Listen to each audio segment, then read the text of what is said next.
I was a middle-aged man in the middle of nowhere, serving drinks to my boss at a company party and trying to keep him in a good mood.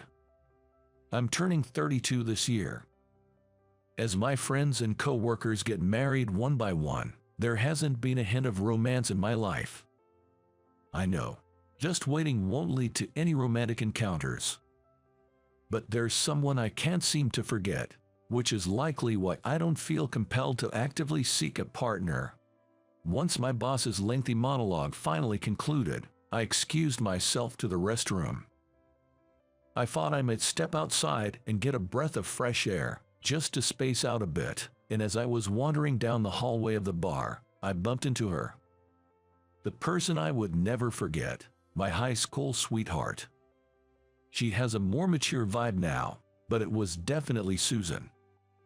She seemed to have noticed me too and stopped in the middle of the hallway. "Jack." She called my name, then fell silent. "It's been a while. I'm here having drinks with my boss." We hadn't been in touch for over a decade since our falling out, so I wasn't sure how to interact with her. I'm here for dinner, with friends." Despite this unexpected reunion, that was all the conversation we managed to have. We parted ways with a simple "well then." Susan and I dated since high school, and our relationship continued even as we attended different colleges. But we broke up over a fight during our job hunting phase. I was the one to blame. Susan, a brilliant and beautiful woman, was attending a prestigious university. She secured a job relatively early. However, I was the complete opposite. I attended a mediocre college and had a hard time finding a job. During my senior year, I grew frustrated as I still couldn't land a job. It would have been bearable if that was it, but I was jealous of Susan. Despite her trying to support me and consider my feelings, I, back then, felt pitiful as if being pitied. I lashed out at her with harsh words like, "You wouldn't understand how I feel, you're probably looking down on me, and stop acting like a goody two-shoes, making a fool out of me." I even said something far worse. It was only natural that she eventually got fed up with me. After parting with Susan, I managed to secure a job at my current company. But there was no more communication between Susan and me. In my 20s, I learned from a high school classmate that Susan got married and moved to Chicago due to her husband's job transfer. I had mixed feelings, but also felt relieved. As long as she was happy somewhere, that was good enough for me. After hearing about her marriage, I thought it was about time for me to move on as well, so I did go on a few blind dates, but I never really met anyone suitable. And that brings us to now. About a week after running into Susan at the bar, I was visiting my favorite cafe after work. I enjoy buying coffee beans from this place and brewing coffee at home on my days off. I developed a love for coffee back in college. Now, I've become so particular about selecting beans and how I grind them. As I entered the cafe, eager for a new batch of beans, there was Susan, enjoying a cake set. This was our second encounter. "We meet again," I murmured, surprised at the unexpected coincidence. "Really, are you alone?" I briefly explained that I often come here to buy coffee beans. "What about you? Are you alone? Isn't your husband waiting at home? I didn't even know you were back from Chicago." At my words, Susan lowered her eyes.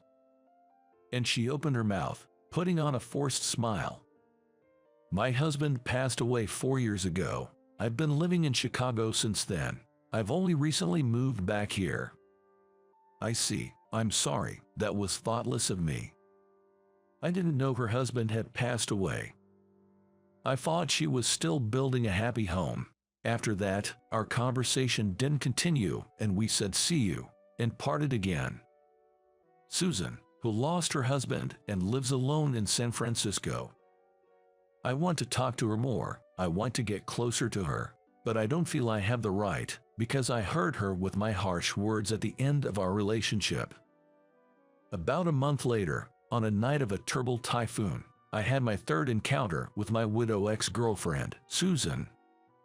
My apartment is beyond the station, so I passed by the station on my way home from work. The station was crowded with people. The trains were stopped or delayed. In the midst of all this, I found Susan on the phone, taking shelter from the rain. Susan also noticed me immediately and called out to me.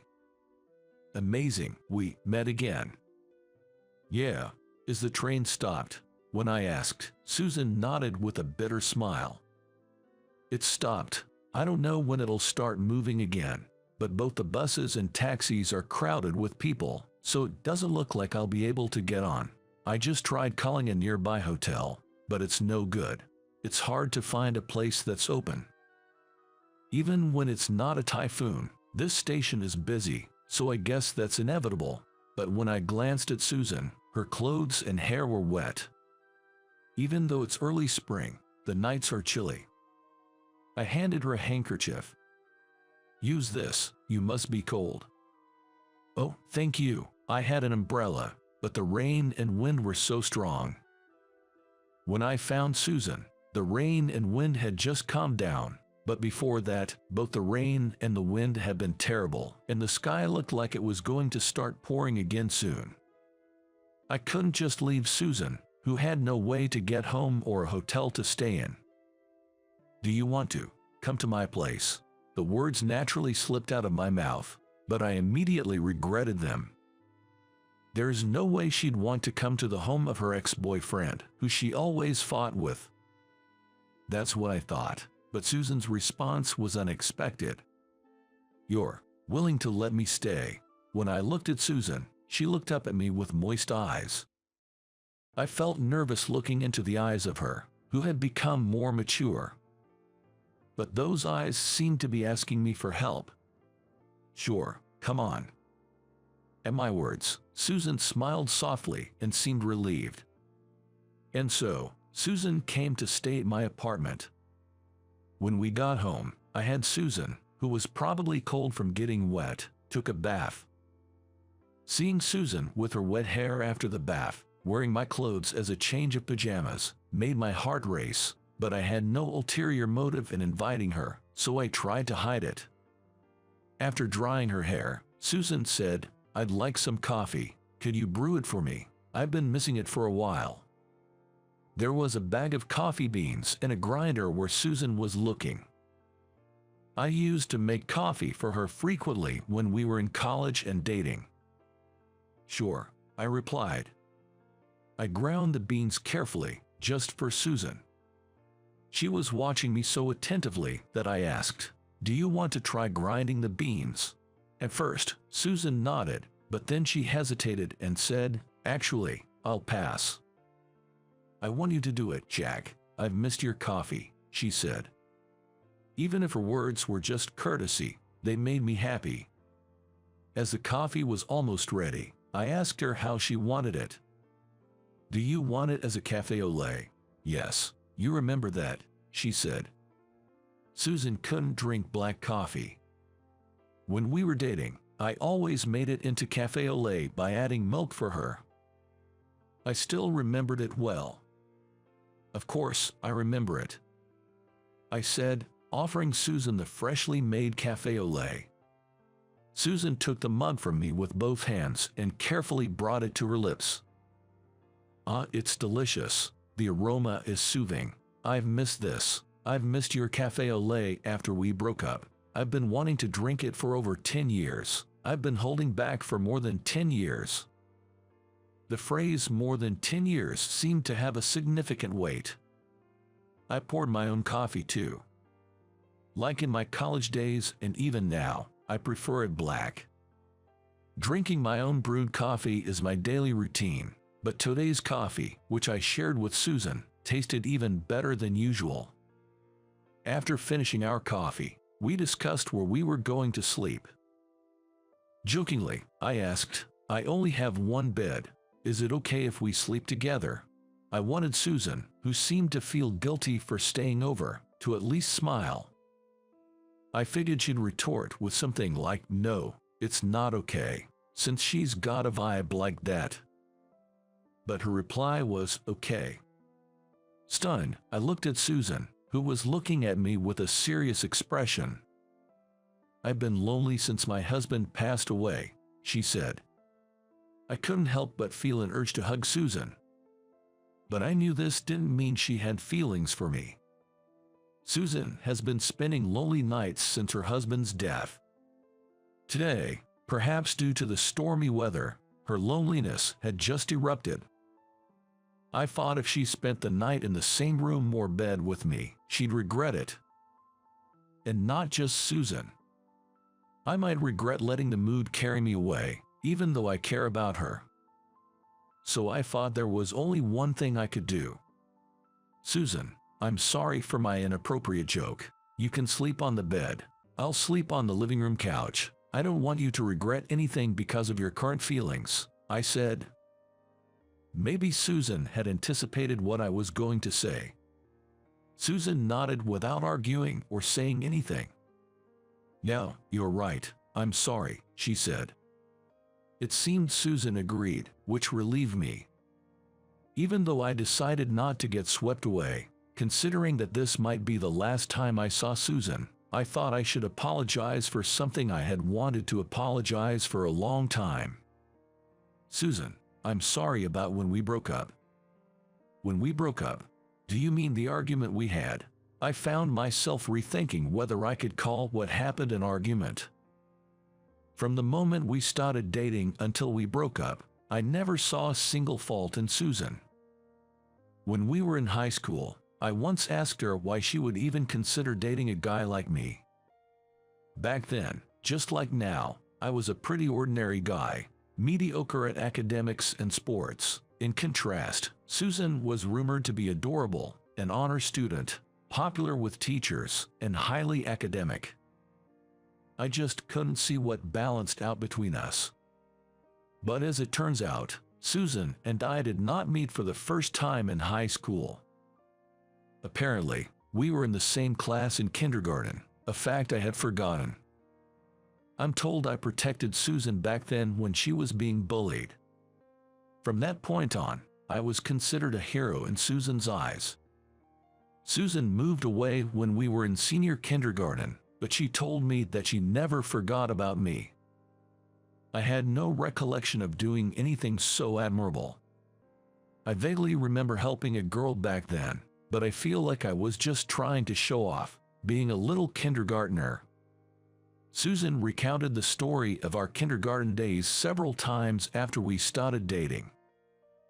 I used to find it cute that she remembered such things, but by the time I was job hunting, I was sick of hearing it. Because it just wasn't possible for a pathetic guy like me, who couldn't even secure a job, to be a hero. That was when I had just been rejected by the 10th company. I was feeling the bitter truth of how much your alma mater matters in job hunting. With no job offers coming my way, I felt like I was being denied as a person. Susan, who had already secured a job, was trying to encourage me. But I was so immature at that time, I found Susan's kindness annoying. So I told her, "Shut up. Everything is so perfect for you, Susan. You've always been a top student, got into a good college, found a job right away. You don't know what it feels like to be a failure like me." Susan's eyes were welling up with tears. "Don't talk like that about yourself, Jack. You're my hero." But I was even frustrated with my job search, and my frustration was maxed out when she told me this story.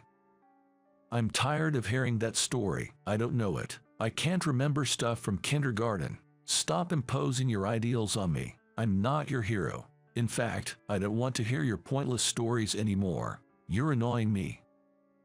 I still can't forget the look on Susan's face when I said that. It was hurt. That day I told her to go away, and she left, her shoulders drooping. After that, I ignored Susan, who kept apologizing. I just wanted her to leave me alone. Then one day, she told me over the phone, Let's break up. It was only natural, considering the awful things I had said. All I think I said was, I understand. As I was reminiscing, Susan's voice brought me back to reality. She was laughing at my apology, a decade late. No, it's okay. It's not all your fault, you know. Looking back, I think I should have stood back and watched over you a little more. I was young, and I just thought I had to be there for you, that I had to say something to encourage you. I think that just put more pressure on you and made you more irritated. Maybe we were just too young, both of us. I was happy at Susan's kindness, saying that even though I was the one to blame. But you know, when we met again in high school after being apart since kindergarten, I really thought it was destiny, but I guess it wasn't. We really can't be together, can we? I had nothing to say to that. That day we slept in separate rooms, and when I woke up the next day, Susan was gone from my apartment. The room without Susan felt cold, as if the temperature had dropped. That's when I spotted a note from Susan on the table. If we meet again, I hope we can be together next time. I saw that and ran out of the house. Surprisingly, I caught up with Susan quickly as I ran towards the station. She was walking slowly, her eyes swollen from crying. I moved to stand in front of Susan and took her hand. I squeezed her slightly cold hand warmly before expressing my feelings. I'm sorry. I said I'd regret it if I let things slide yesterday, but that was just an excuse. The truth is, I've always loved you and I still do. I was just being a coward yesterday. I was scared. I had hurt you once, and I wondered if I could make you happy again. I also thought I definitely couldn't beat your deceased husband. I was thinking if it was okay for me, if I had the right to say I wanted to be by your side.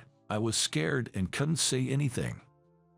Susan's handwriting on the note was shaky. I thought she must have written it while crying, and my chest tightened, so I started running. Susan, you said our reunion in high school was destiny. I feel the same way. I think our reunion here as adults is destiny. I won't hurt you anymore. I'll cherish you in my own way, without comparing to anyone else. So I want to be with you. Please give me another chance. Will you date me? After I finished speaking, I felt somewhat embarrassed. I mean, a guy over 30 talking about destiny. But it seemed Susan felt the same way. She chuckled and said, sometimes you can be such a romantic, Jack, but I like that about you. Susan and I smiled and made eye contact. Do you want to go back to my place again? I'll make you a delicious cup of coffee. Of course, I'll make yours a latte. Let's talk about the past and the future. That sounds good. I have a lot of things I want to talk about, too. We then walked hand in hand back to my place.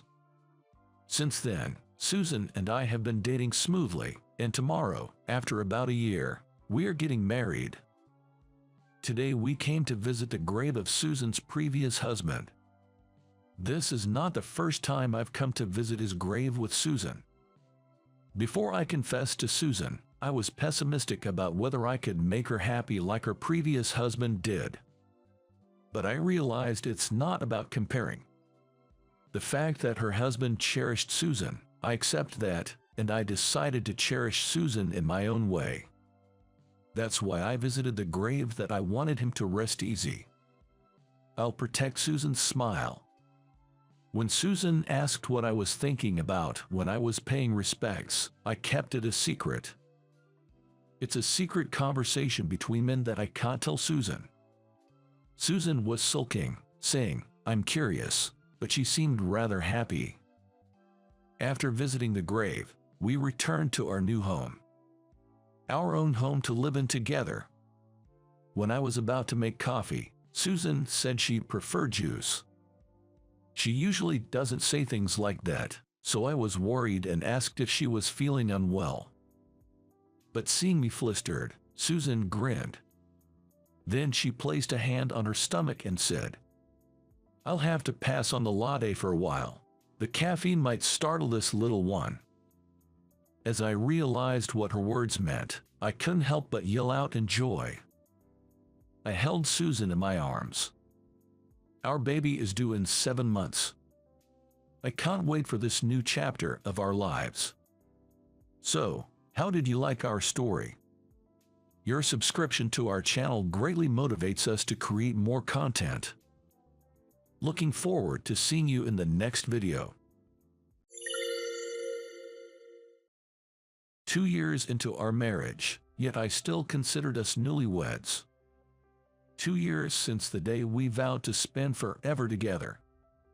My heart sank at the sight of my wife, unashamedly declaring, "I'm pregnant." The father was my boss. "We should wait to have kids. I want to enjoy our time as newlyweds." Those words from my wife when we got married echoed in my mind. My name is Ryan Kitchener. I turned 30 this year. I married my wife Susan 2 years ago. We met at work. We were in different departments, but worked for the same company.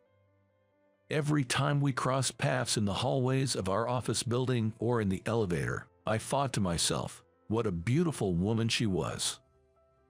When a coworker introduced us, I was so thrilled my heart did a little victory dance.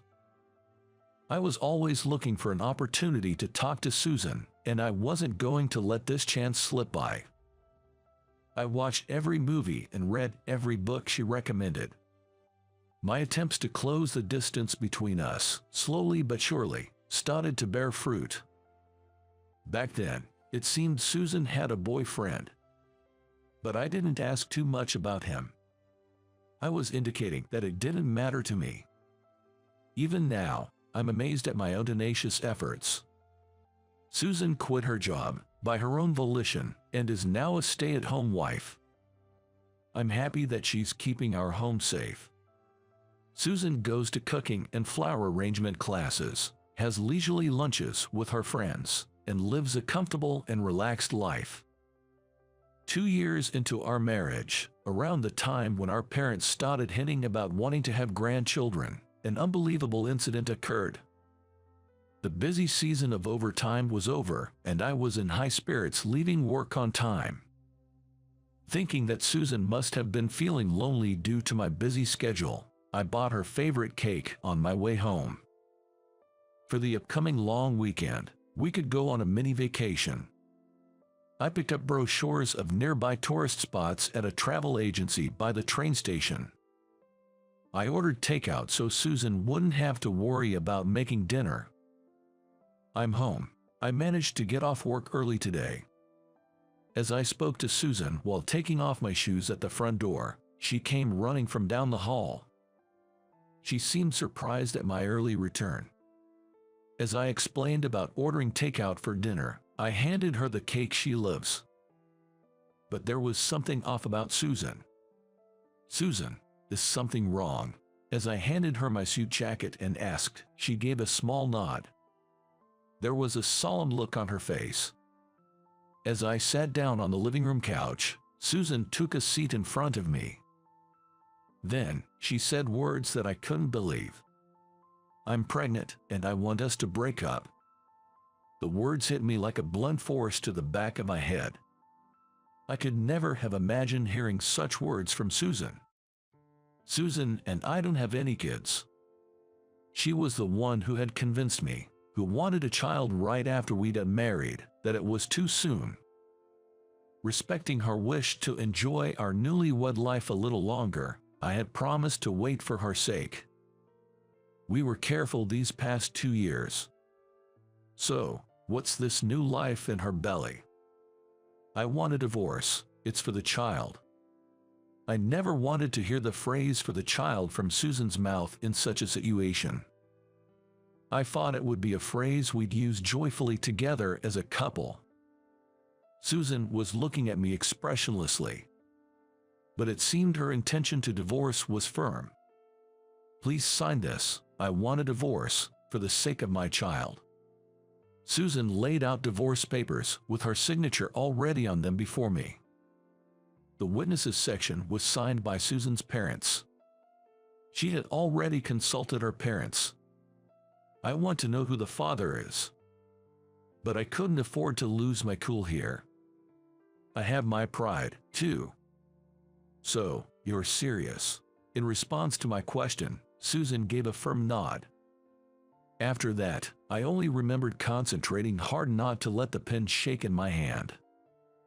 She carefully folded the signed divorce papers, and it seemed she had already packed her things. A large suitcase in hand, she headed for the door, and I had no words for Susan, who was about to leave. Susan didn't look back at me again. Her feelings for me were gone. It was clear from her expression. She disappeared into the twilight, pulling her suitcase behind her. All I could do was gaze at Susan's retreating figure. That night, I drank alone until I fell asleep. Because I had passed out drunk in the living room, it seemed I had caught a cold. I was hit by a headache and chills, which are different from a hangover. I called my workplace. I told them I would be taking a sick day due to poor health.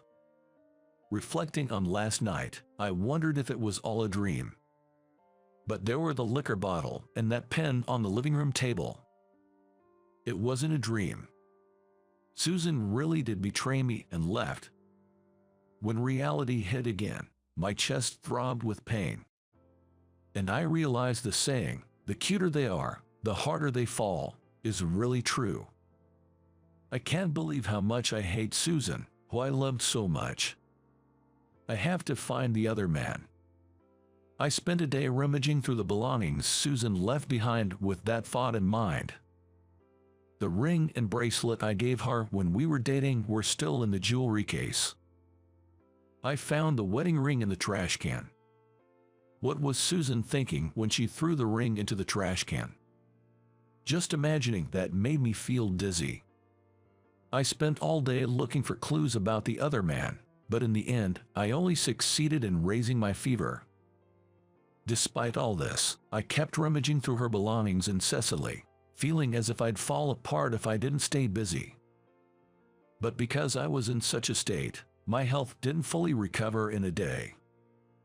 In the end, I ended up taking a week off from work. Somehow, when I managed to get myself back to work, my coworkers knew about my divorce. Even though I hadn't told HR yet. How are you feeling, Ryan? You're such a softie, getting sick just because of a divorce. My direct boss, Tom Gary, strolled up to me with a smirk.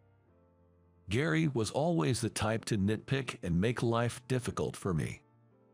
His overly pretentious demeanor, along with his sleazy behavior, were always off-putting. As I begrudgingly endured his company, I suddenly realized he mentioned the divorce. Then, it hit me. Before she got married to me, Susan and Gary used to work in the same department. Oh, didn't Susan tell you about the divorce, or was your tiny little pride too precious for that? He sneered, and the pieces fell into place. Are you the father of Susan's unborn child? I asked in a low, grating voice. Gary, in a jesting tone, confirmed, that's right. He was completely mocking me. For a moment, I didn't realize what I had done. When I came to, Gary was sprawled across the room, a toppled chair and scattered desk items around him. I felt a dull pain in my clenched fist. The ensuing chaos was like something out of a festival. Some people were helping Gary up, others were trying to restrain me. Gary, despite being hit, was laughing. He was laughing at the future trouble I had just invited.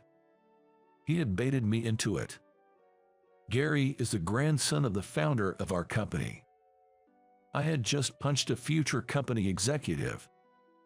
Of course, I was suspended. And then, inevitably, I was fired. I became an unemployed man, dumped by his wife. My life after that was a wreck. I knew I needed to look for a job to survive. But my actions couldn't catch up with my thoughts. I started drinking during the day, and as night fell, I would start drinking all over again. I suppose this is what they call self-destructive. I had no motivation to do anything. My only consolation was that I had savings. I wanted to thank the old me for being diligent in saving money. While living such days, after about a month, a surprising visitor arrived. At first, I pretended I wasn't home. But 30 minutes later, the doorbell rang again. Once again, I pretended not to be home. The doorbell rang again an hour later. Annoyed, I wondered who on earth could be bothering me. As I reluctantly opened the front door, I found an unfamiliar woman standing there. She stood tall, gazing at me with a piercing stare. I felt like I was being judged, and I quickly averted my eyes. May I ask your name?" I asked. The woman staring at me had a dignified appearance and a face that suggested a strong will. Suddenly, I felt embarrassed about the alcohol on my breath. I hadn't even bothered to shave. "Are you the ex-husband of that woman?" she asked abruptly, nearly stopping my heart. She didn't beat around the bush. She was Gary's wife. And that woman she mentioned must have been Susan. Well, I stuttered, at a loss for words. The woman deeply bowed her head. She introduced herself as Lillian Gary. Just as I'd imagined, she was Gary's wife. The neighborhood ladies passed by, shooting me curious glances. I always found these gossip-loving folks a bit hard to deal with. "Please, come inside." I hastily invited Lillian in, trying to avoid the gossip that would inevitably spread otherwise. "Thank you," she replied, and walked into the house without hesitation. Of course, I hadn't done any cleaning at all. As I led her into the chaotic living room, she began to silently gather the trash scattered around. "I can clean that up myself," I tried to insist, but she cut me off. "We can't have a serious conversation in this mess, can we? If you're not going to help, please sit down," she snapped, so I sat up straight. I sat down on the couch and watched in stunned silence as she went about tidying up. "Why don't you go wash your face?" she suggested. I got startled by her words, and I dashed off to the bathroom. I washed my face quickly. I was shocked at the sight of myself in the mirror, as I looked like a stranger. I washed my face and shaved. I washed and combed my hair. For the first time in a long time, I felt a little bit more like a human. When I returned to the living room, the cleaning was already finished. The trash had been bagged up and set out in the hallway. "I used your kitchen," Lillian said as she offered me a cup of tea. She seemed quite reliable for Gary's wife. "Thank you, I feel like a human again." I was surprised by how naturally my gratitude spilled out. Lillian gave me a faint smile in response to my words. But in the next moment, her smile disappeared. "My husband asked me for a divorce. He said it's because he has a child now." She cut straight to the chase. It seemed she disliked beating around the bush. "I was told the same thing by my wife. I'm already divorced." When I told her it was none of my business anymore, she let out a deep sigh. It seemed that the affairs of her husband, Gary, weren't a new occurrence. Apparently, he had resolved a previous scandal with money, and it was also with Susan. Susan took the payoff, and she immediately married me. She told me she had married as proof of ending her relationship with Gary. He had attempted to resolve it with money this time as well, but Susan wasn't budging. From Lillian's tone, I could tell she still loved Gary. She wanted to somehow get rid of Susan. "So, I get what you want to say, but you want to mend things with Gary and not get her divorce." This man had cheated on her twice with the same woman and even had a child with her. Could she still be holding on to feelings for him? When asked if she didn't want a divorce, Lillian looked a little surprised. She had an expression as if divorce hadn't even crossed her mind. Do you really think you can start over from this point? Even I think it's a bit mean to ask. But I found her expressions and attitude intriguing. I wanted to know what Lillian's response would be. With a small smile, she simply said, "We're married, after all." I don't know why, but I felt defeated. In the end, I asked Lillian to leave that day, agreeing to discuss it again another time. The day after Lillian's visit, Gary came over. It seemed he had heard from Lillian about her meeting with me yesterday. As a former boss, I decided to invite him into the living room. Gary looked around the living room and then laughed. "Find something funny. This, Lillian cleaned up, didn't she?" Gary said this with amusement in his voice. I hadn't noticed, but it seemed that Lillian's style was reflected in how she tidied up. Feeling the vibe of understanding between them irritated me. When I asked him what brought him here, Gary said he had a request for me. He wanted me to convince Lillian to divorce him, the request that left me shocked. According to Gary, Lillian can't have children. He loves children and needs an heir. The fact that Susan is pregnant was a golden opportunity. He offered me a reward for convincing Lillian to agree to a divorce and placed a thick envelope in front of me. The sight of him trying to solve everything with money made me sick. I want kids, and that's something Lillian can't give me. At these words, I lost my patience. I grabbed him by the collar, but Gary was still laughing. He probably thought he wouldn't get punched twice. Just as I was about to swing my fist, a soft hand gently grasped my raised fist. "Is my husband worth punching?" Lillian said she had followed Gary. "You left the front door wide open. That's careless." As she scolded me, I involuntarily lowered my fist, and I muttered okay. My grip on Gary's collar loosens, momentum extinguished. "So you want a child, huh?" Lillian murmurs as she looked at Gary.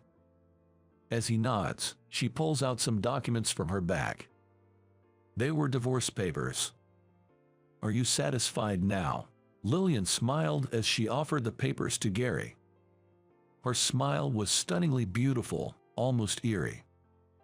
It looked as if it could forgive anything and everything, yet at the same time, it was as if it could send someone straight to hell. As Gary takes the divorce papers, his fingers lightly trace over the back of her hand. It felt like I've seen something I shouldn't have, and I quickly averted my eyes. "Thank you." Gary leaves these words behind, swiftly striding towards the front door. "We're enemies now, aren't we, Gary? Better be ready." Gary waved without turning around to her words. It seemed that he had accepted her declaration of war. Once Gary was out of sight, Lillian turned back to me. "Shall we lick our wounds together? But first, let's have our revenge." We both separately demanded compensation from Gary and Susan. They're well off. No matter how much we demand, they're likely to pay. I asked my lawyer to proceed with all matters simultaneously, because I wanted them to suffer, even if just a little. This would be just a bit of payback, child's play, really. After demanding the compensation, Susan finally came crying. It seems Gary will pay his own part, but he won't pay Susan's portion. They're not married yet, so it's only natural, but it seems there's more to it. At a meeting between the four of us, Gary started saying that I was also to blame for Susan's affair. He claimed it was a result of making her feel lonely due to my constant work. "You sure have a knack for blowing smoke, don't you? It won't work on me." What Lillian pulled out was a report on Gary's personal investigation. The investigation had apparently been requested by Gary's parents. Susan and Gary had been involved before my marriage to her, and at one point, Susan had accepted a settlement to sever ties. However, behind the scenes, the relationship continued. Apparently, my marriage to her was suggested by Gary as a camouflage. I love my work and I'm a bit insensitive. For them, having an insensitive husband was very convenient.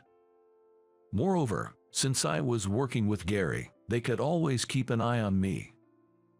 The report Gary's parents had put together by spending a considerable amount of money was unbelievably detailed.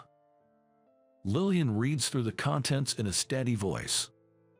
The color drains from Gary and Susan's faces. The first to break was Susan. She starts to scream amidst her tears. Stop it now. It's not good for the baby if you stress yourself out so much. At her reprimand, Susan flinched. Being stared down by Lillian's icy eyes, Susan fainted on the spot. Gary, panicking, cradled Susan in his arms, to which Lillian smiled. Already surrendering, that's a shame. I believe Lillian truly loved Gary. Love and hate are two sides of the same coin. The deeper the love, the deeper the hate. It seemed Gary understood that too. In the end, I had no role in the discussion, and the meeting ended with Lillian dominating the conversation. At the end, Lillian laughed at me, saying, "That's it." Afterwards, the reason for my divorce became well known at work. I was the one who had leaked it to my coworkers. The company wanted to cover it up, but it was too late. In the end, Gary was sidelined at work and had no place in his family. After remarrying, Susan is struggling with in-law issues. It seems that Gary's parents, who liked Lillian, are harshly treating Susan, who took Lillian's place after driving her out. I think it serves her right. When everything about the alimony and other issues had been settled, I invited Lillian for a coffee. She told me about her current situation, working at a friend's company while living alone. I can't have children, so I need to be self-sufficient. I don't feel the same fear I did back then when I see Lillian speaking with such a sincere expression. Your reason for being independent seems a bit off. I disagreed with Lillian. She looked at me, surprised. It was the first time I had strongly insisted on something. I noticed she was still wearing her wedding ring. It was proof she hadn't forgotten Gary. Summoning my courage, I decided to give her the words I had been practicing since last night. I don't mind that. She looked at me with a puzzled expression. I took a deep breath. Then I asked her to wait until I found a job, as I was applying to be Lillian's boyfriend. Lillian and I will definitely work out. We understand each other's pain. I will never hurt you. From my expression, she seemed to understand that I wasn't joking. She looked down once and then chuckled. I'm quite a handful, you know. I am well aware of that, I replied. I gently traced the back of her hand with my finger. It seemed like she was recalling something as she squinted her eyes. She gently brushed off my finger and then took off her ring. I felt it was her way of breaking away from her past. Then, she lightly touched my hand. Her delicate fingers traced the back of my hand. It felt like her love was flowing into me from her fingertips. I'll make you happy, so please wait. Lillian laughs as if she's bursting with joy. I swore in my heart to always protect that smile. What did you think? Subscribing to the channel will encourage us to produce more. See you in the next video. During the lunch break at work. After eating lunch with my colleagues, I was reading a comic book at my own desk. Even when the bell rang to let us know the end of the lunch break, I was engrossed in the story, wanting to read just one more page. Then, somebody tapped me on the shoulder from behind. When I turned around, it was my direct superior, the department head. In a hurry, I opened the drawer and threw in the comic book. Hey Johnson, you got a moment? Could you come to the conference room with me? The department head spoke to me in the same mild and gentle tone as always. Immediately, I got up from my seat and followed the department head to the conference room. When we entered the empty conference room, the department head asked me if I wasn't going to take any more paid leaves. In the previous month, I sporadically took day offs almost every week. What about it, Johnson? Are you going to take some day offs this month, or not? Saying that, the department head gave me a sharp stare. As I was lost for words to reply, the department head spoke ruthlessly. You don't want to work with me, do you? As you wished, you're going to be let go from my department and also from the head office. The department head told me that this was a transfer order. I had no right to refuse, and I was forced to either follow the transfer order or quit the company. So you mean, I'm being demoted? That night, when I got home, I told my girlfriend Mary about the situation. I'd been living with her for almost 7 years. I was forced by the department head to choose between following the transfer order or quitting the company, and I chose to stay in the company. The place I was being transferred to was a sales office in a remote area in the Midwest. Mary asked me why I was being demoted. When I hesitated to answer, Mary said, "Could it be that you were trying to change jobs and the company found out?" She hit the nail on the head. With a stunned face, Mary sighed. She said that she had a vague idea on the reason why I was taking day offs during the week and going somewhere. I have already changed jobs 4 times since I graduated from college. It's not that I have any particular complaints about any of the companies I've worked for. However, once I've been in a job for 3 or 4 years and get used to it, I get bored. Not that I have any ambition either. I just felt like, maybe it's about time I tried something different. However, there was another reason why I decided to attempt this 5th job change. I'm already 40. I was thinking of settling down at my next job. And once that job gets secured, I was thinking of going to the next step with my relationship with Mary. So, I consulted with a headhunting agent and managed to get interviews with several companies, but my age was a barrier to get a new job somehow. I was considering giving up on changing jobs. And then came the demotion. I never thought that my job hunting would be found out by the department head.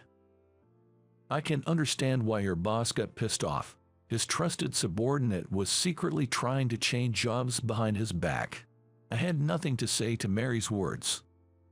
So anyway, I'm being transferred, right? So, when I tried to ask her to come with me, Mary cut me off sharply.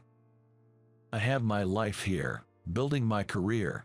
Besides, I'm not obliged to follow you to such a remote place. We're not even married.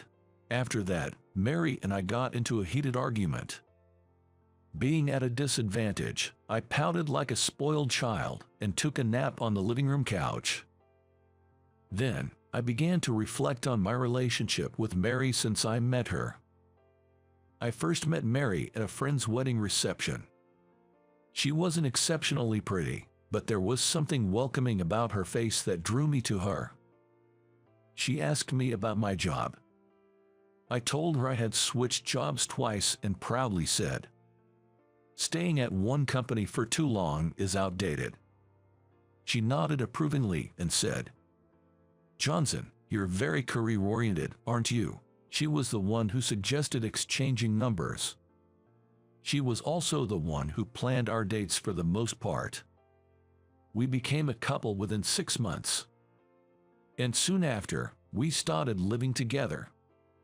You know how young couples are constantly giggling together over nothing. That's how we were. We never stopped laughing when we were together. Everything we did was fun. We really need to clean this dusty floor. True, but I can't be bothered today.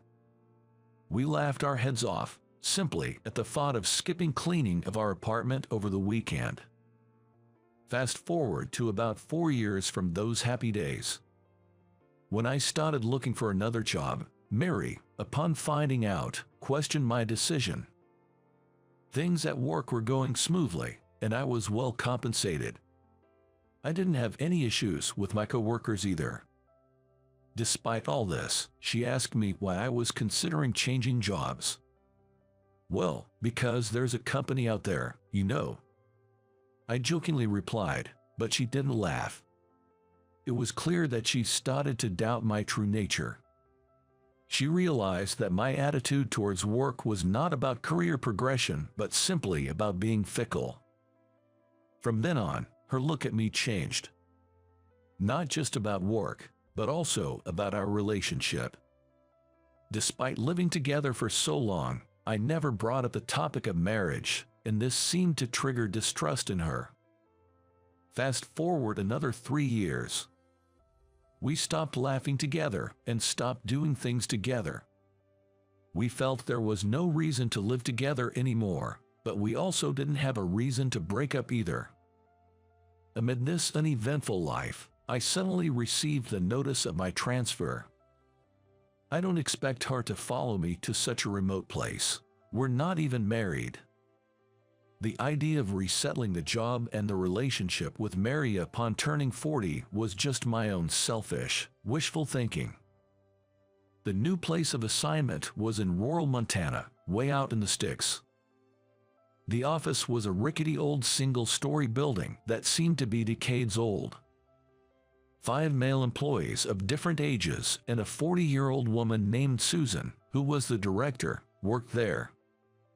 While all the male employees seemed dull, she was different. With her clear-cut facial features and short hairstyle, along with her brisk way of talking and carrying herself, she was the epitome of a successful career woman. I couldn't help but wonder why such a woman was managing a remote office like this one. So, what did you do to deserve this? In a partitioned-off, makeshift reception area, I was summoned by the director Susan and started our conversation like so. I was at a loss for a response. Then, she informed me that unless I stirred up some sort of trouble, I wouldn't have been assigned to this sales office. She said, "If you don't want to talk about it, I won't push you," and changed the subject. She explained that the primary task in the sales office is customer follow-up. Also, our assigned region is surprisingly big, so there would be a need to get around using a company car. She asked me if I had any questions. Well, my company found out that I've been looking for other jobs. I stuttered, oddly answering her initial question. Something about Susan made me want to share everything. It felt like a magic. Then, she opened my work history document that she had requested from the corporate HR department. "So, you've switched jobs a few times before joining our company, huh?" "Yes, I tend to want to change my workplace when I get accustomed to the job," I replied, and found myself repeatedly bowing to her subconsciously. "I see. I have a proposal for you, Restless Johnson. Will you be open to it?" I found her bluntness rather refreshing. She then revealed her plan. Ever since her partner became the director, they had been hoping to improve the performance of this sales office by actively acquiring new customers. However, they lacked the right talent to achieve it. "Would you like to give it a try? Consider it like switching jobs," she suggested. Her gaze held an undeniable intensity. "I'll do it. I have no other choice," I thought. Even if it's a small sales office, if I could contribute to increasing the performance, I might be able to return to the headquarters. That's how my life at the new office began. Though I was expecting nothing out of it, it was surprisingly rewarding and made me hopeful for what we could accomplish. Every weekend, I would visit the apartment where Mary still lived by herself. There, too, things started to change. I was eager for Mary to hear about my week at the new office. I would start trembling. At first, she showed me no interests, But slowly, she began to pay attention to what I was saying. "It seems like you're actually happy about the transfer. You're weird." "It's not a transfer, it's a job switch, a new job." I said it laughing. Mary joined in, calling me a fool. We both burst out laughing. My sales rounds gradually gained momentum, and the number of new clients also steadily increased. The sales office's performance was on an upward trend. Susan was also pleased, and we started to spend more time after work having drinks at the only pub near the office. The sales office, Director Susan, and we all enjoyed a smooth sailing period. However, on a Friday half a year later, Director Susan, who had been out at the headquarters all day, returned to the sales office in the evening. Unlike her usual brisk self, she looked as if she had lost her soul. I rushed over to her immediately.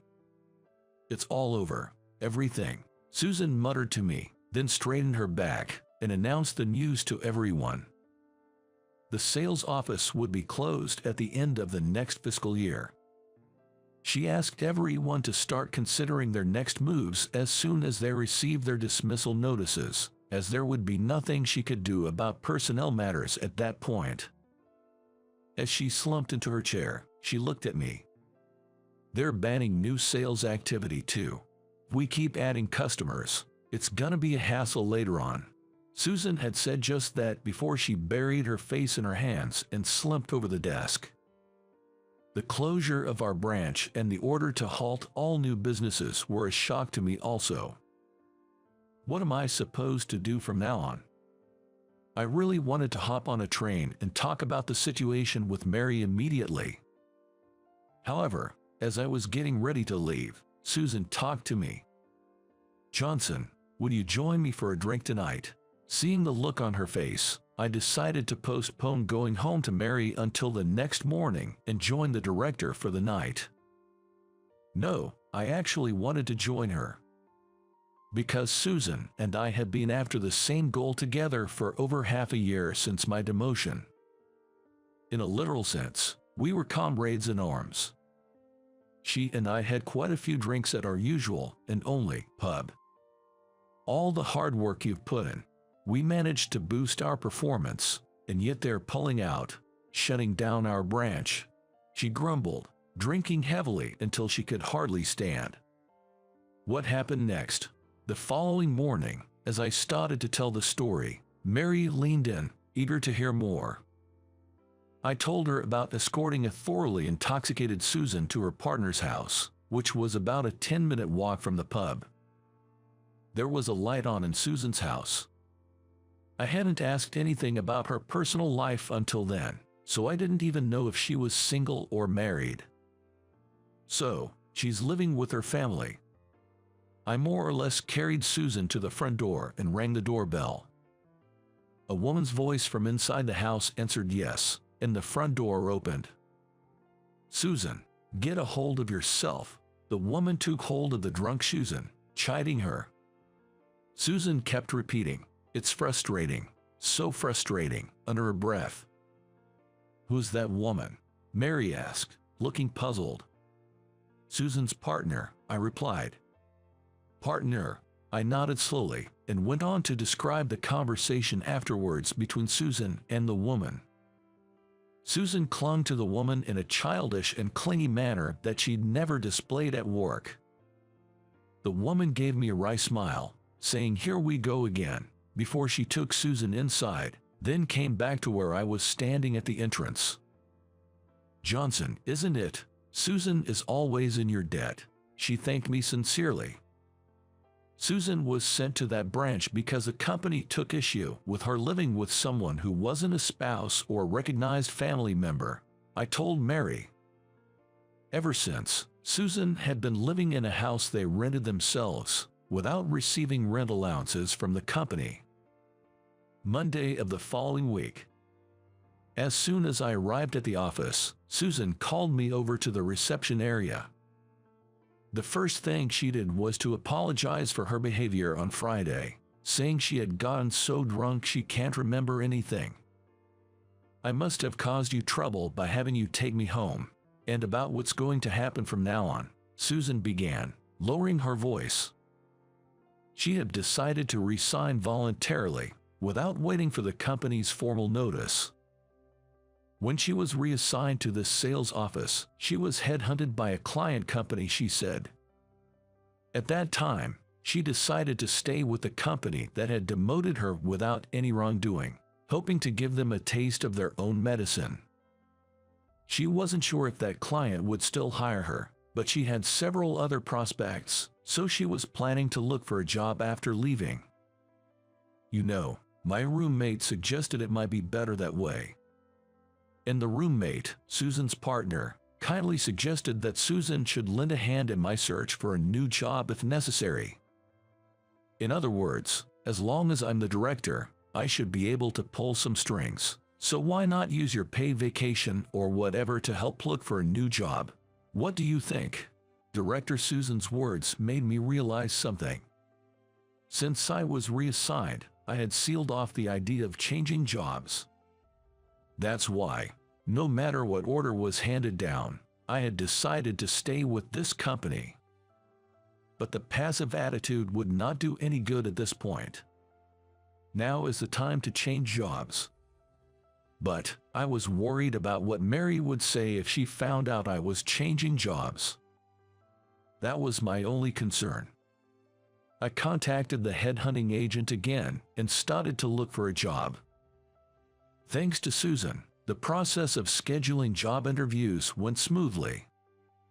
However, I couldn't find a company that would hire me. A month passed and it was time for the boss to leave the office. I wonder if I've meddled in your situation too much. Susan said when I told her that I was having a hard time finding a new job. At that time, I still had the option to stay with the company. On the weekend, I went to Mary's apartment as usual. Oh, I see, your boss Susan left the company, Mary said. And then she asked me what I was going to do. When I made a nervous face, she smiled and said, "You were looking for a new job, right?" Over the past month, when I came here for interviews, I had lied and said I was called into the headquarters, but Mary had seen right through it. I told her about how Susan was supporting my job hunting. With Susan gone, what are you going to do with your job search?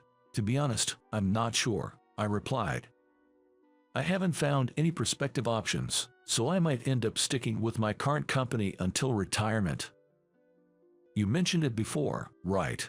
When we first met, that the concept of a long employment at one company is outdated, Mary said, resting her hand on my shoulder. She then spoke. She disliked the idea of changing jobs out of boredom, but would agree 100% if the purpose was to find what I want to do. Don't you want to find a new job? I nodded, albeit reluctantly. But I hadn't made my mind yet. Then, Mary took out our joint bank statement from a drawer and showed it to me. With this much in savings, we can get by with just her income for a while. Leave it to me, so please, take your time and find your next job. Inspired by her words, I resigned from the company, put all my effort into job hunting, and finally secured a job at my desired company. That weekend, Mary and I went out to the city to buy a new suit for me. By chance, we ran into Susan. She was with that woman. We stood there, catching up on what had been going on in our lives. "And how about you?" Susan asked, stepping back and looking at Mary behind me. I took Mary's arm, led her forward. "She's my partner." Mary gave a nervous nod. "Oh, your wife is so beautiful and lovely. Truly, you make a wonderful couple." Susan and her companion agreed. I put my arm around Mary's shoulder and said yes, looking at her. Mary was caressing her shiny wedding ring on her left hand's ring finger with her right hand. I hope you enjoyed today's story. Your subscription and likes give us the motivation to continue our work. We are looking forward to your comments as well. We'll see you in our next video. It was my first day at work at the company. I introduced myself in front of all the employees. I am Mark Johnson, who will be serving as the exclusive writer. In the middle of my self-introduction, I found myself at a loss for words. Unbelievably, the woman I thought I would never see again was standing right before me. What? Why is Susan here? As I widened my eyes in surprise, Susan also widened her eyes. I never dreamed that I would ever meet my ex-wife, who I divorced 2 years ago, in this way. My name is Mark Johnson. I am a divorced man turning 30 this year. Since my divorce last year, I have been living alone. My ex-wife Susan was a wonderful woman, 3 years older than me. She was very beautiful, youthful enough to make me look much older, yet her inner self was very calm. We met at a mixer and started dating smoothly, leading to a quick marriage. Compared to the beautiful Susan, I'm not exactly handsome, but Susan had a fineness for me. I worked as a writer, handling various types of articles as a contract job, which were published on websites and magazines. Before I met her in person, Susan was aware that I was working as a writer. Susan regularly checked my works, and thankfully, she developed an interest in me. I think you definitely have talent, Mark. I will work hard to make your dream come true. Susan always said this to me. Yes. Even though I was a writer, when I was married to Susan, I was just juggling a few freelance jobs, not possessing enough financial power to be the breadwinner of the family. I had wanted to be a full-fledged writer since I was 24. Before that, I worked as a regular full-time employee. Before I got married to Susan, I was barely getting by, living off my savings. But after we got married, Susan worked hard as a full-time employee and supported our household. Susan is a smart and excellent woman with outstanding knowledge in IT, and she was doing a great job at her company. I was taking advantage of Susan's actions, and while I was doing my writing work at home, I also did all the housework. I thought I would do the housework perfectly since I couldn't get results at work. I'm home. Today's dinner looks delicious. Thank you, Mark. No, it's only natural for me to do this because you're working hard outside, Susan. I'm really grateful to you. I said that and shared a dinner table with Susan. The time I spent with Susan was really fun, and every moment was sparkling. The day will definitely come when your talent, Mark, will be recognized. I'm really cheering for you, Susan. I was moved by Susan's words. When you're a writer working at home, there were many times when you honestly felt like giving up.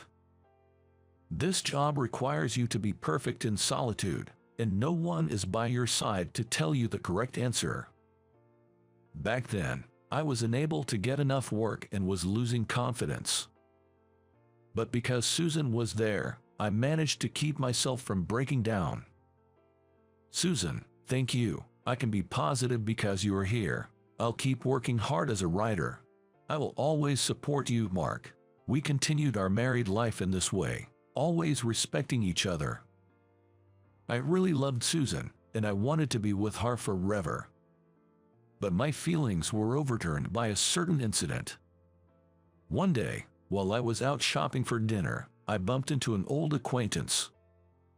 His name was Peter, a man at my age who had also attended the mixer where I first met Susan. Mark, is that you, shopping on a weekday? Are you off today? Peter, in his crisp suit, asked me. He must have been returning from making sales calls. Peter, a handsome elite who worked in sales at a large corporation, was a highly competent man. At that time, I was out shopping in a plain tracksuit, and feeling a bit embarrassed, I answered, "Haha, I guess you could say every day is like a day off for me." So, does that mean Susan is the one working? Yeah, I'm not making much at the moment, so that's how it is.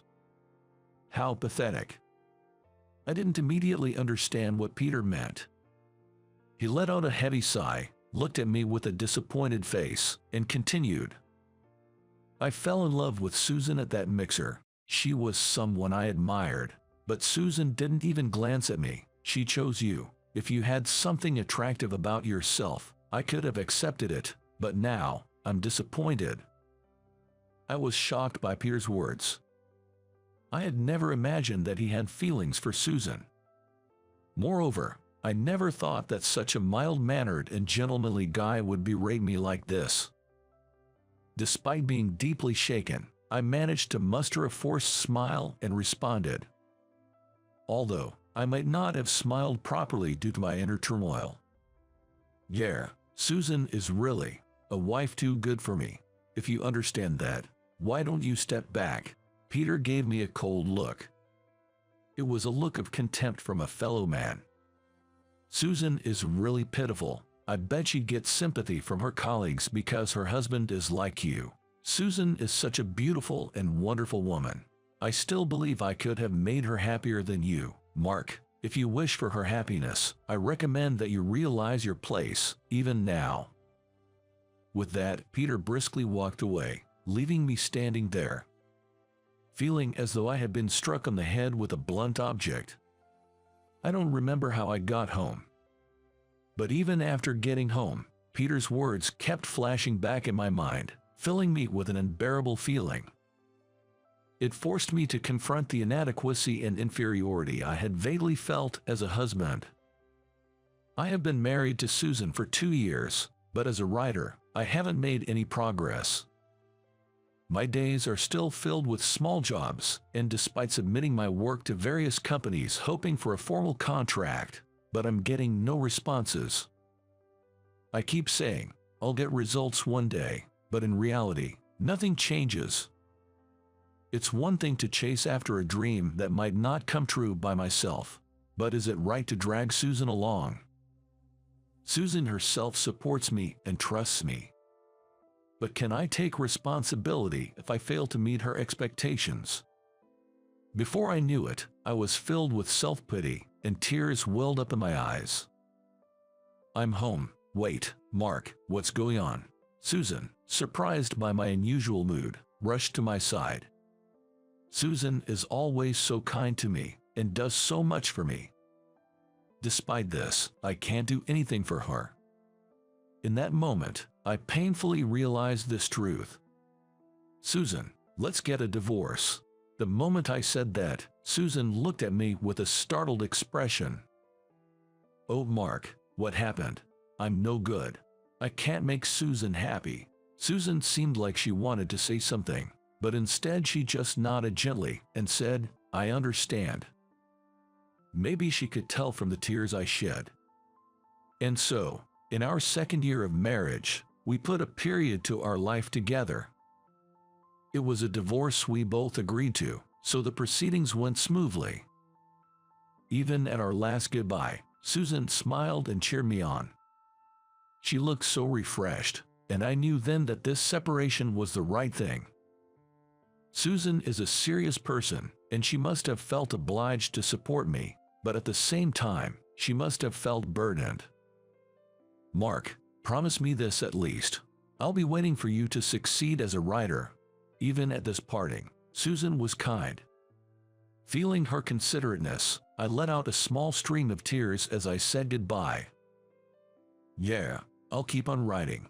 After parting with Susan, I dedicated myself more to writing than ever before. Before, when Susan was around, we would go out as a couple, but now I am truly alone. Thankfully, I have plenty of time. I wrote and wrote as if I were possessed.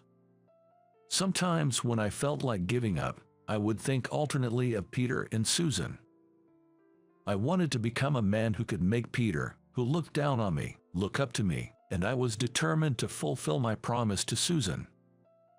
By doing this, I was able to motivate myself and make more achievement in my work than ever before. My writing improved and I started to get higher-paying jobs. Then I thought I'd enter a contest in a web media, so I found a promising contest in a magazine and applied. As a result, I was hired by a major web media company.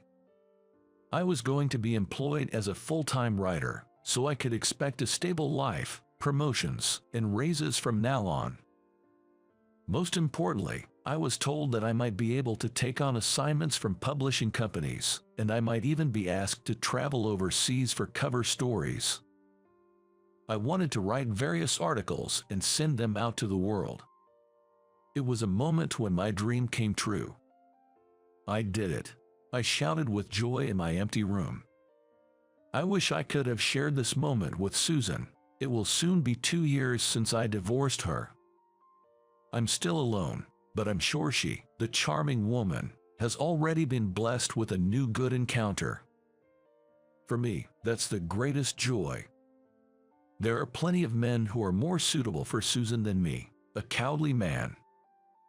Yes, like that Peter. She can choose as many handsome and wealthy men as she wants. I have to move on too.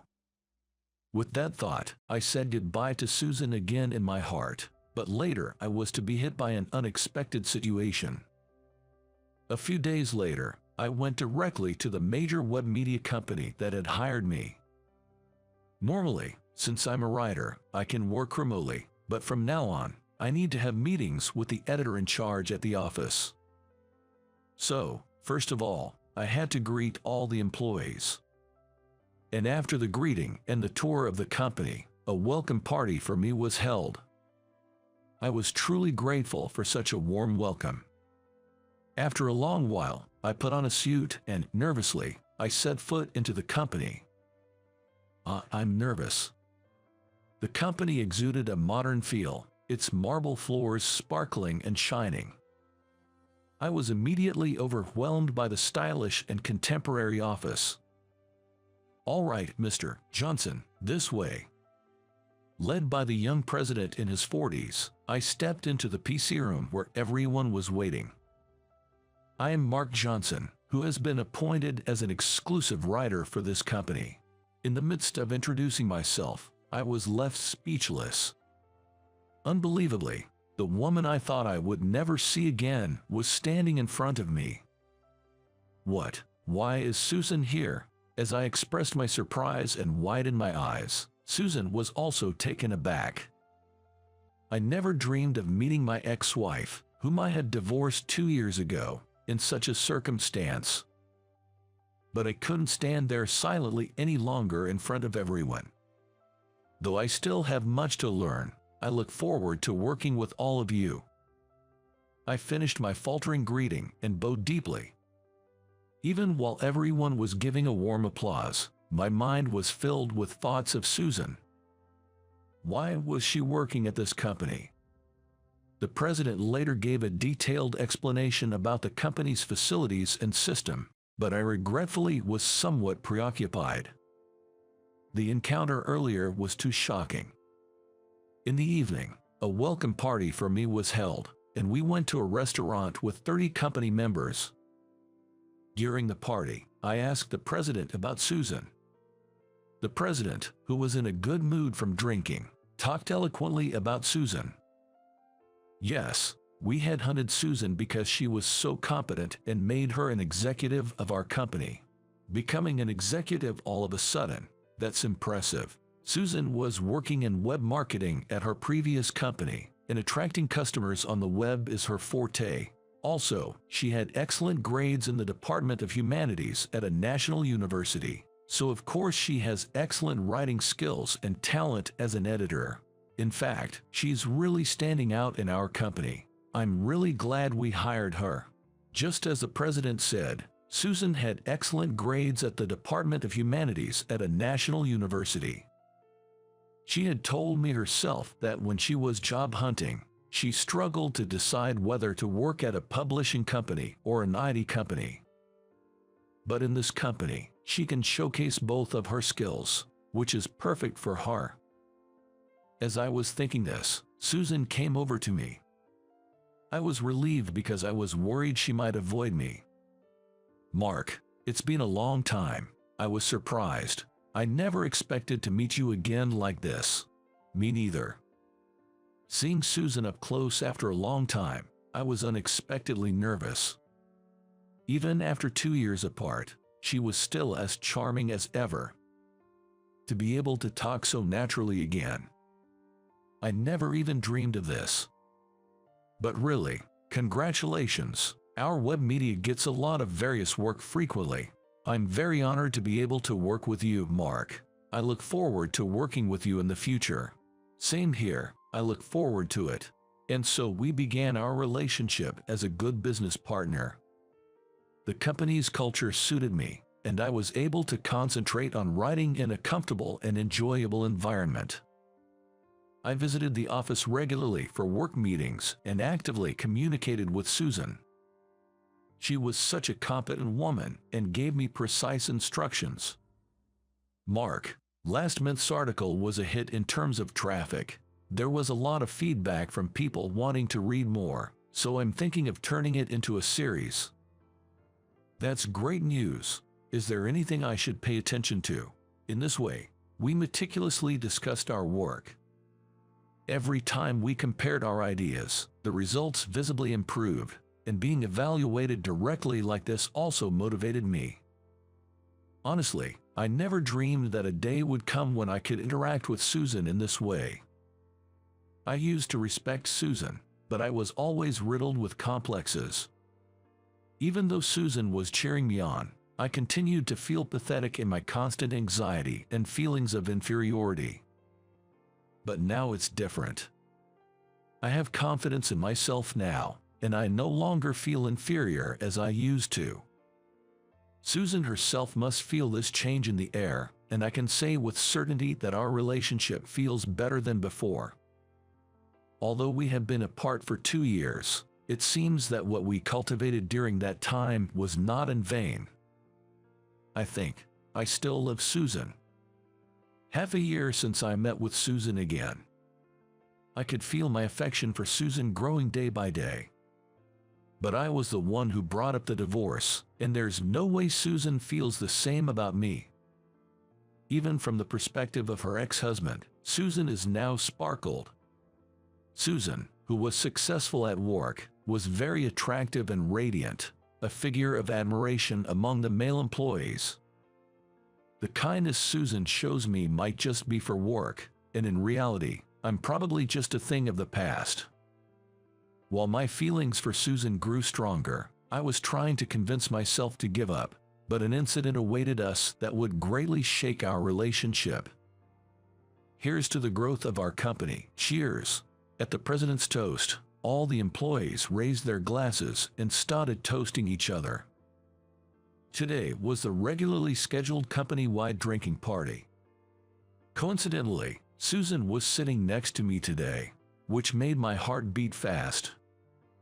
Unlike her serious suit style at work, Susan was cute in a dress today and had heavier makeup. I hadn't seen Susan like this in a while, and while I felt a fresh thrill, I also felt that Susan probably already had a new partner. There's no way such a wonderful woman would be left alone. I felt a little sting in my heart and fought to drown my feelings in alcohol, drinking at a high pace. But surprisingly, Susan next to me was drinking at an even higher pace. Was Susan always such a heavy drinker? Another whiskey and soda, please. Are you sure you're okay? Your face is all red. I'm fine. I'm not drunk. Susan said so, but she was clearly drunk. The drinking party started at 6 p.m., and by the second hour, Susan was completely drunk. After that, the other employees got excited about going to the second party, and Susan was saying, "Me too," and tried to follow them. But there was no way she could walk the streets safely in heels with being so drunk.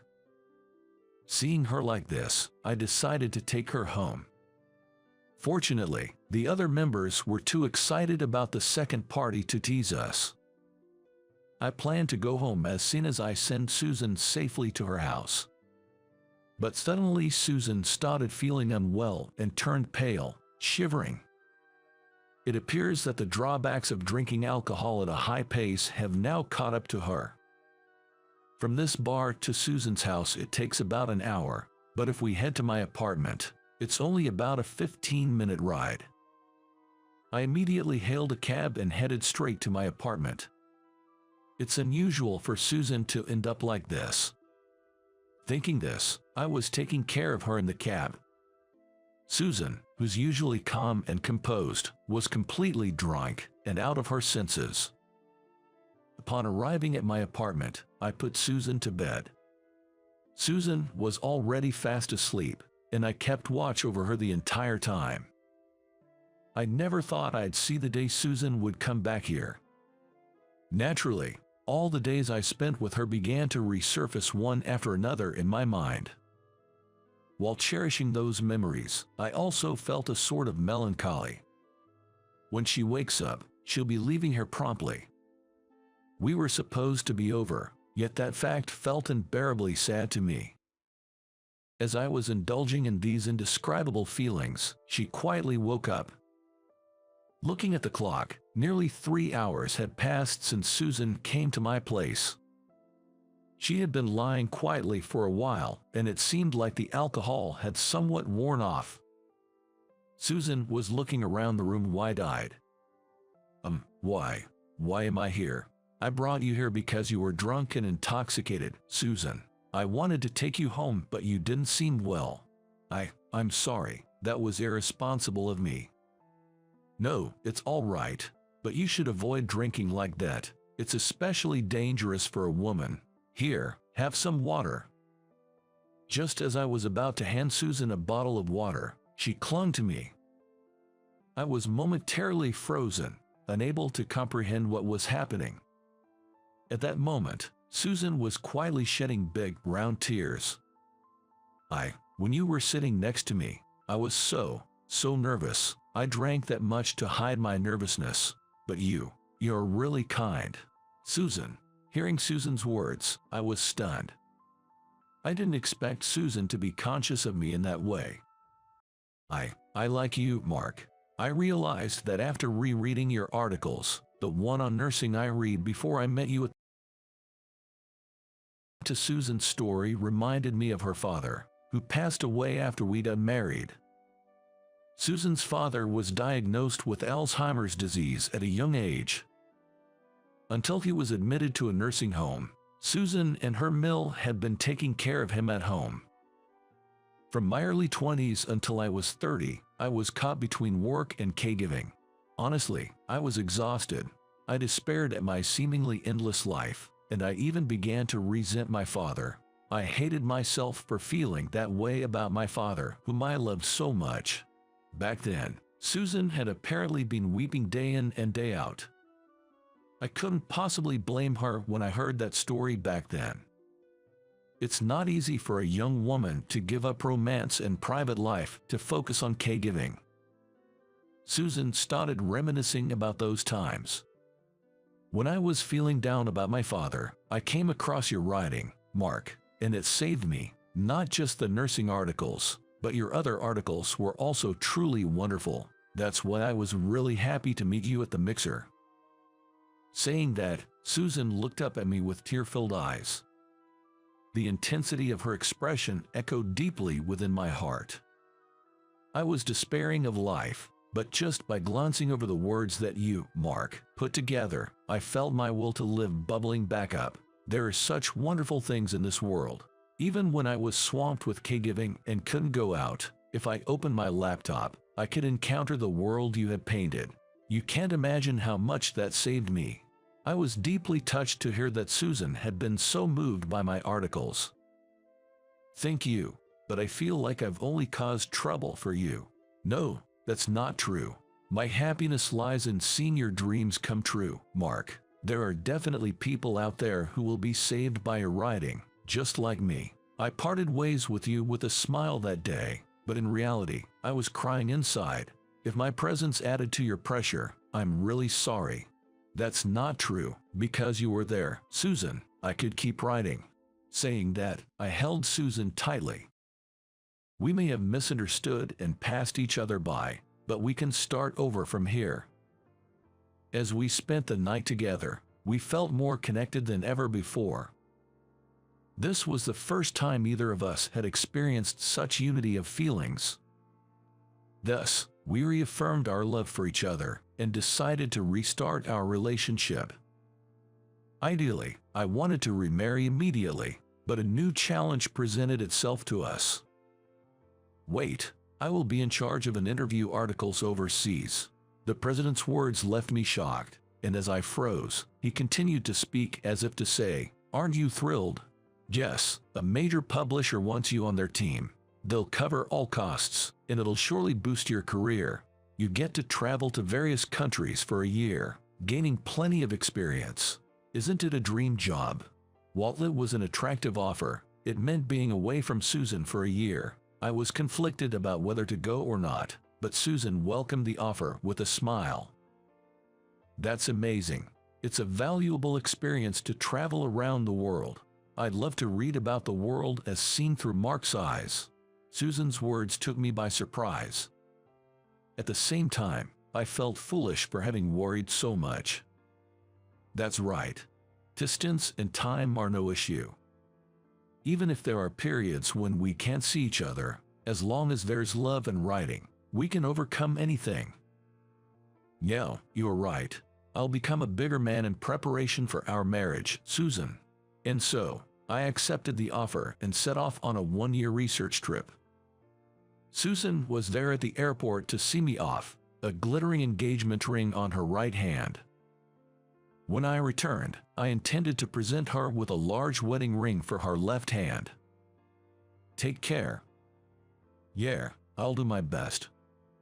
With smiles on our faces, we began walking towards a bright future.